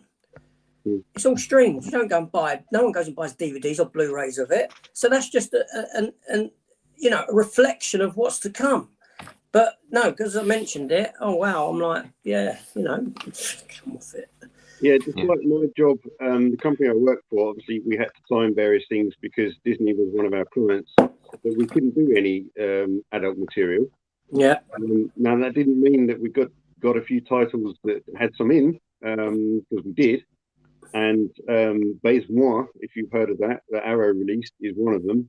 And we had various sort of The Sexiest Woman in Paris kind of artsy things and that sort of thing, but they weren't porn. You know, it was art and that sort of stuff. But you know, so I worked for a company like that, but there's other companies that do the job I was doing, but all their content was porn. Yeah. You know, anyone who did buy discs, they had to be tested somewhere. Yeah, absolutely. But anyway, right. There we go. Nanny says, I saw there was a big gathering in Salisbury for this Remembrance Weekend. The mayor was there as well and had cameras filming there. Cool. Mac tonight says, I really enjoyed Casualties of War, cracking film. Anyone seen that? Yeah. Do you know what? I've never I remember seeing Casualties of War when I was a young lad. Must have been late 80s. I'm sure that film probably came out around 87, I guess. Sort of that era of film. Dan's going to check. And Yeah, I've got it somewhere. and that's Michael J. Fox. And Michael J. Fox was my draw for the film, and Sean Penn, wasn't it? I cannot remember it. I can't remember it at all. Is that a Vietnam one? Yeah, it's a Vietnam set film. I can't remember. 89. I know it's been 80s, late 80s. Yeah. And I don't know. I can't remember. I've not seen it since. If the guys in the comments could mention what conflict these war films are from, that'd be great. That's a Vietnam film, and yeah, Michael J. Fox basically goes against his small platoon because the other men in it are actually, well, no way of sugarcoating it. They're raping a Vietnamese young woman, so he takes her to rescue. It's a very good film. It's quite harrowing as well. See, I think I wasn't old enough in '89. I wouldn't have been old enough to appreciate it for what the story it's telling. You know, I'd probably been about 13 when I saw that, and yeah, it's one that I need to revisit. Just never got around to it. Carlos, we've got another movie face-off. He says, the Eagle has landed v Force 10 from Navarone, Fury v Dunkirk, Inglourious Bastards v Saving Private Ryan. Who wants to go first? I'll go first. Okay, so the Eagle has landed. Force 10 Navarone, I have the Powerhouse Indicator release. Well, I haven't watched it yet because, again, I'm not at that period of the war. Again, it's not a true story, but no, I have seen it. I have seen it once. Yeah, I really liked it.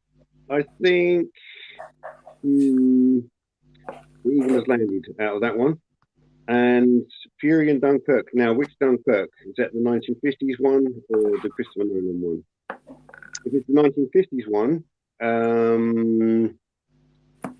then I would probably say Dunkirk. Fury is a great film, but again takes some liberties. Now, the Christopher Nolan Dunkirk, don't start me on that film. So we'll skip to the next one. Inglourious Basterds and Saving Private Ryan.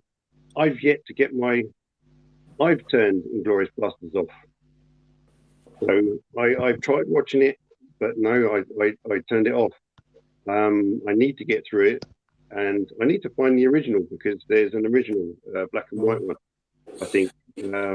Yes. We're definitely Saving Private Ryan out of those two for that one. Oh, Dan? This is one of the most difficult ones I've come across from Carlos. See, I love them all. I'm gonna go. The Eagle has landed because it's Michael Caine, so I'm gonna pick that. See, now I love Dunkirk, the Nolan one in the cinema, and when I bought it on 4K, it didn't do a lot for me in comparison to the original. I just thought because I watched it in IMAX, I love that aspect, but it's not something I can see myself watching again at home anytime soon. So I'm going to go with Fury. I like the whole brotherhood in the tank, and I think that's Shia LaBeouf's best movie. And Inglourious Basterds is honestly my favourite Tarantino film. I love it, and I love the authenticity of how he strives to have everyone speaking in their native tongue. But in Saving Private Ryan, it's one of the greatest war films ever. If I was to go off the last two of what I would watch more, it's Inglourious Basterds. I'd say with Fury, the tank battle scene, whether it's accurate or not, whatever, just the fact they're chasing around and it's like who's going to get who first, that was really tense in the cinema. Well, where the tanks come out of like the bushes in the field, that scene. Yeah, when they circle each other, trying to get their sights on each other, that was really intense. Definitely. there's some brilliant scenes in it. Again, at the time, I didn't know how sort of inaccurate it was, but I'm not one of these people that tries to go in, is it accurate? I go in to see, does it educate me? I can always look in plenty of other sources. I've got plenty of books, plenty of, these big sets with the maps and the documents that fold out and all that kind of stuff. I've got plenty of those. And so if I want to get really factual, I can. But yeah, entertaining film. You say about that scene in Fury, sorry, when the tanks come out. One scene that always unsettles me to a part where I feel unnerved. Saving Private Ryan, the final battle, it's silence, and then you can hear the tanks coming. You just know you think they're done, don't you? The sound of him crunching the gears. Yeah, it's terrifying. Yeah. I couldn't imagine. Yeah, there's quite a few films that I've watched of recent that there's one I think called April the 9th, and it's basically when the Germans invaded Poland, and the Polish, they can hear these distant sirens, and I was terrified watching it, and it's not even a horror film. Yeah. AJ? Okay, well, an Eagle Has Landed wins there, because I've not actually ever watched False 10 from Navarone, so that's easily done. Fury versus Dunkirk's a hard one. I like both of them films, but I'm gonna have to say Dunkirk, partly because okay, the Spitfire is when it comes to history, when it comes to World War II, I love the aircraft of the era. I love the Spitfire. That's the Spitfire behind me. And as you saw on thingy, I put up all my other great images. I put up all my other images that I have, because I've got a load of art around the house of World War II planes, and the Spitfire is so iconic to me. So I love it. I just love the plane itself more than anything. So those scenes in that plane when you're sat in there, to see those scenes in the cinema, the sound, the sound effects at those points, I felt like I was in that plane. Closest I'll probably ever get to going in one. I know you can go up in them, and that's a dream of mine. I'd love to. And there's an example of a war film there which hasn't got no blood and guts in it. That's done with no, and it's I don't know. I really love it. I can't, but they're both really good films. Saving Private Ryan and Inglourious Bastards. I will say again, I agree with Dan on this one. It's probably my favourite Tarantino film. I love it. I love Brad Pitt's performance in the film. It's a damn fine film. But Saving Private Ryan tops that one out for me. Because that's what I like. Well, it's Tom Hanks. Yeah, I mean, I can't fault Tom Hanks, but there we go. But no, I like Inglourious Bastards. But they are tough ones. They're tough because they're all good films. Obviously, False 10 from Navarone, I can't say because I'd seen it. But Fury, Dunkirk, Eagle Has Landed, Inglourious Bastards, Saving Private Ryan, they're all quality films, and for different reasons. For me, well, I'm going to have to kind of pass on this because I haven't seen all of these films. I've seen The Eagle Has Landed. I've seen Dunkirk, but everything else I haven't seen, so I can't really comment. We've got still quite a lot of comments, so I'm going to try and get through as many as we can. I'm conscious we're coming up to 4 o'clock, but if everyone's happy to stay on for another 5 or 10 minutes, if that's all right with everyone. Yeah, no problem. So we got Dan says in Australia we have Anzac Day and a dawn service in certain areas, different memorials. Not sure if that's exactly similar to the UK. Also marches, of course. Yep. In the Anzacs TV series, I'm sure that Jason Donovan starred in it back in the day. I'm sure. Isn't that called something like Heroes? That TV show. He done one called Heroes. I remember when I was really young. No, I knew it was as Anzacs, the Anzacs. Oh, maybe I'm getting confused. But So I know it's never come out here in the UK.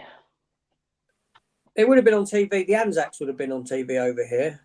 Because I watched it with my dad. No, yeah, I remember it being on TV, but my mate keeps asking me to get him something with Jason Donovan in, and he's adamant it's called Heroes. Okay, 1985 was the Anzacs. Right. Maybe he's looking for the wrong title. Paul Hogan was in it. Mm. Maybe that's what I'm thinking of. Maybe Jason Donovan wasn't in it. I'm getting confused with that one because obviously Anzacs I ain't seen since '85. I'd have been about 9 then. But yeah, so yeah, Paul Hogan was in it. But so there might be, I might be getting confused between. But Anzacs is the one I've seen. Kevin Brownlow did that controversial war film semi-documentary called "It Happened Here." A what-if look at the outcome of World War II and the Germans winning the war. Another thoughtful film. Anyone seen that one? Rings a bell. I'm just looking that up. Bring it back up again. It Happened Here. I think I've heard of it. I sort of saw. I know there was a series on the Beeb about the the Germans winning and then occupying England and that sort of thing. I find them, I suppose, really interesting. I've got too much to learn about the actual conflict to worry about what ifs. Mm-hmm. Interesting concept, though, isn't it? Yeah. It's all worth exploring. Really. Carlos says Remembrance Day should be an official public holiday. Remember properly, as a nation of the UK, we will lose its identity if it's not remembered to the younger generations. Yeah. I think probably that's why we have the Remembrance Sunday, though. But yeah, they do. I mean, they have Veterans Day, don't they, in the US? Mm-hmm. Yeah, I was going to say about the in Australia comment that every country has different. It's probably the same sort of remembrance, but because what we all need to sort of remember is this started from the end of World War One. Now I think what we've all naturally done is just encompass any conflict that's been thereafter. Mm-hmm. So even the Falklands War and the Iraq wars, Iran-Iraq wars, and that kind of stuff, Gulf War, and all that sort of stuff. Because it's literally just remembrance. It just happened to be on the 11th hour of the 11th day of the 11th month that an armistice was signed to end World War One. And yeah, we kind of we don't want to blur that. But it is, I think, good to have Remembrance Day for all conflict. And my wife and I, we follow NASCAR, and every season when it's Veterans Day and that kind of thing, they have veterans there. They have veterans' names on the cars, fallen soldiers, and everything. And they go into it in a big way. So you could. And one of my viewers pointed out to me that in Canada, Remembrance Day is a holiday. So yeah, I think I would agree that it's important enough that it should, when it doesn't fall on a Sunday, then you could do what you do with Christmas. If it falls on a Sunday, you have the Monday as a holiday. And perhaps they could do the same with St. George's Day as well. Mm-hmm. My birthday. We've got Derek in America. Hi, Derek. Thanks for joining the stream. My grandpa gave me a VHS set of John Wayne war films. Grew up knowing him more as a combat actor than a Western actor. Oh, that's interesting. There's something else I forgot to show. I don't mean to take over the stream, but when I did my mini haul the other day, I forgot to include this. Oh, nice. What's on that one? The only one that isn't World War II, we'll get the light out, is the top one, obviously. I mean, there were jets in World War II. So that was in the same shop where I got that gun camera as well. And I completely forgot about it, so I just wanted to show it there. Cool, cool. Yeah, he's just saying hello to Derek. Ian, my granddad lived with our family. He would never talk about the First World War, but he continued throughout his life to have nightmares. Could hear him shouting out, "Love my granddad, was kind to me." How awful. Yeah, the effects that it has on people is. Do you remember the last stream I was on, Matt and AJ, that I mentioned my mum's uncle, and that when I turned up and saw he was reading The Great Escape, that he then just, when he realised I was interested, he then just started to talk to me, and apparently he never really did that. Wow. And you know, there was another, my dad's brother's father-in-law, when he was with us, every time we went over there, he'd suddenly start a story about World War II, and it got to the point where people were like, "Oh, not, you know, don't, Granddad, stop." And I started to get to the point where I was like, "No, actually, I want to listen." And I wish I'd when I bought a handheld recorder, and I wish I'd gone to him and said, "Tell me all you want. I want to know it all." But I missed that opportunity. But he told me things like swapping his wristwatch for a sack of potatoes. He was in, you know, the Pacific side of things, laying down the sort of fake runways for the planes to land on, so they didn't bog down in the grass and that kind of stuff. That's what he did, and of course, with all these little stories that I've got from relatives or friends, I write them all down, because one day I'd love to be able to make a film and put them in. So it doesn't necessarily have to have a single narrative. It's going to be about World War II. So that's your single narrative, but it's going to tell all these people's stories, and anything that you guys have, your granddads or mums or nans or anything, you know, I'd love to sort of put it in there and get it out and record it for posterity, you know.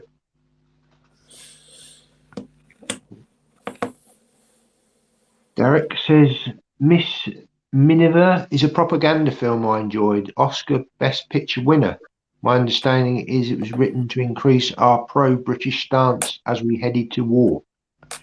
Anyone seen that? No. That's all right, me again. Hope and Glory was a film. Sorry, did you say something, Dan? Oh no, sorry, I haven't seen that one. Oh, I'm sorry. Yeah, I said I have, and I said, you know, I know I've been talking a lot, and I don't want to take over, but yes, Mrs. Miniver is a very good. Basically, they're an American family living in the UK, and it happens around Dunkirk, actually. So the husband actually goes off on his boat to help bring the soldiers back. But there's a brilliant scene in it where they live in a big house, basically, and the son signs up and he goes off to fight. And there's a scene where they're left with the baby, and an air raid happens. And, you know, they're supposed to be in London, and an air raid happens, and they go into their bunker in the garden. And the camera just sort of is static, you know, not like today where the camera will be everywhere. The shots were static, and the sounds, they just went about their thing, let the air raid happen, and it's frightening. I was thought the way it made me feel, I thought it was so well portrayed. It's a black and white film. It's on the H&B Premium Collection, if anyone's interested. And yeah, I suppose it is a bit sort of propaganda-ish, but yeah, that scene, and then of course they come out after the air raid's finished and the house has been bombed and that sort of thing. Thankfully not totally destroyed, but a very, very good scene. I found it quite sort of, I was in focus when that happened. Caught my attention. Cool. Just see how many comments we've got here. There's yeah, quite a few comments here. Are you happy to carry on, or do you kind of all need to get off? I'm good. Fine. Yeah, all right, we'll try another 15 minutes. Just ask people to sort of probably best not put any more comments in. We'll just try and get through what we've got, and we'll leave it there because obviously, everyone's got to carry on with their weekend. Okay, so Hope and Glory was a film I remember seeing at the cinema in '87. Borman's brilliant view of war through the eyes of a young boy, brilliantly mounted production, and another costly film. Yep. Anyone seen that? Is that a Hope and Glory? Is that the Kirk Douglas one? The World War One film? Busy looking. I'm not sure. Oh, hang on. Ian says Hope and Glory was a good view through the eyes of a boy's life on the home front in World War II. Oh, right. Oh, that's a Oh, I have seen it. It's a colour film. Underrated.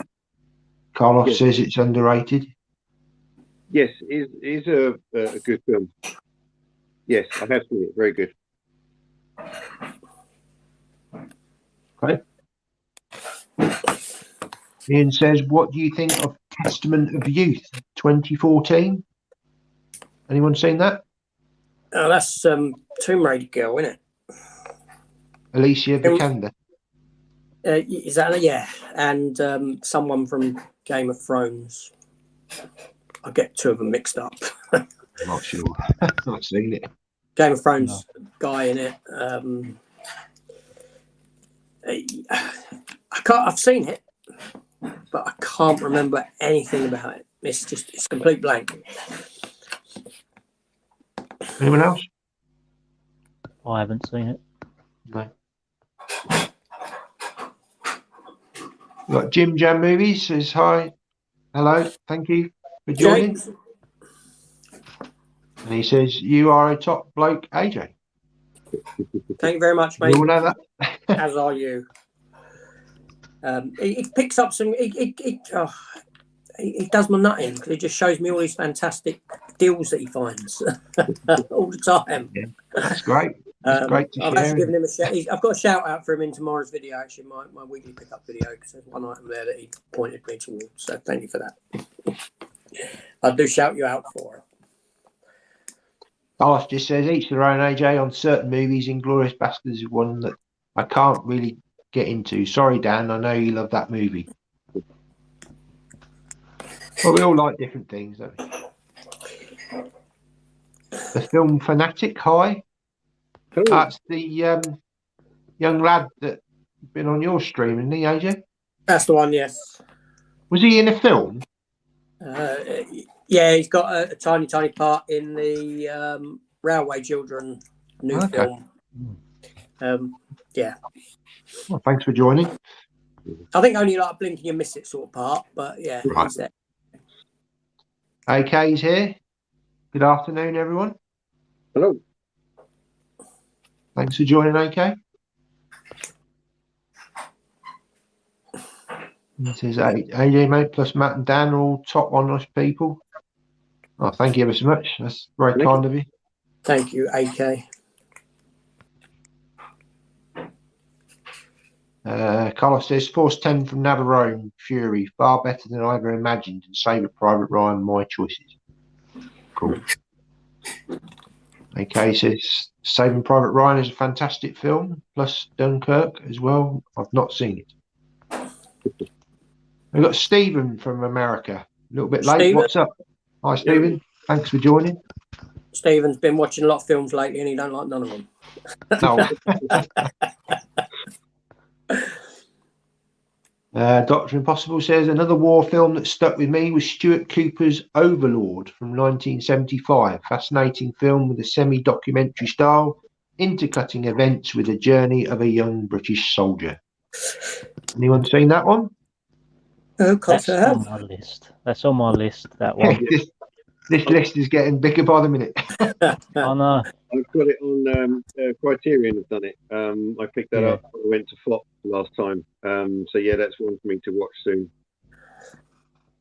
Cool. Daegu Films. Hello. Thanks for joining.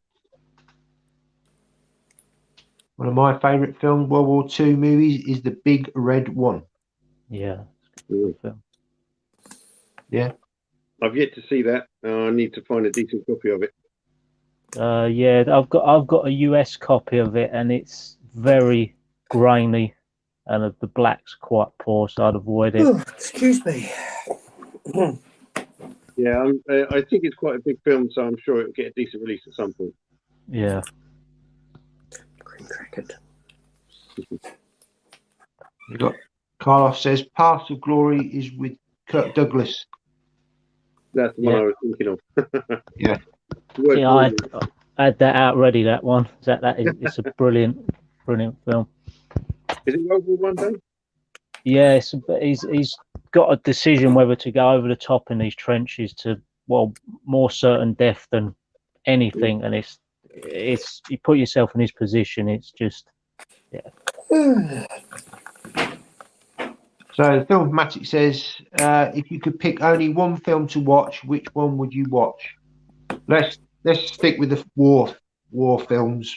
What's your favourite? Well, I think we've had this question, haven't we?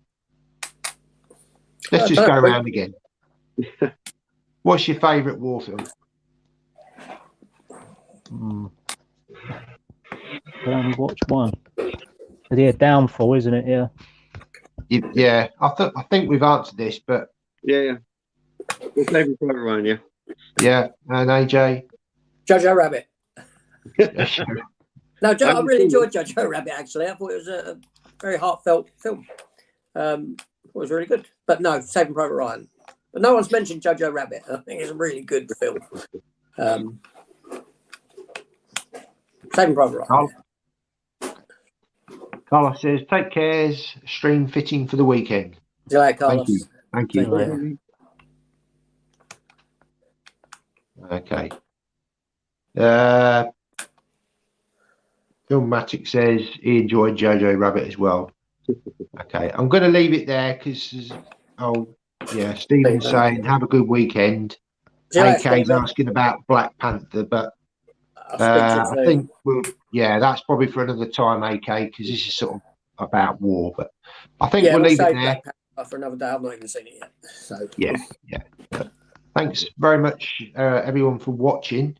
Really do appreciate all the comments that we've had. I'll at the end of the thing, I'll try and put some links to everyone's channel in the comment section. So please go and check out everyone's channels if you don't already. Fantastic content on these channels. So, but yeah, really appreciate Dan and Trevor for joining the stream today. Thank you both very much for your time. Thanks for having me on. Yeah, thanks for having me. Just to let you know, there will not be a live next weekend. No. At all. No. We're having a weekend off. Yes. So, but we'll be back the following weekend, and I think it's going to be on my channel again. It is, yeah. I've got one guest already confirmed, waiting on another one. Yeah, keep your eyes open for that in 2 weeks' It's only worked time. out that way because Matt forgot that there was no stream next week and he'd already put people in place. So, yeah.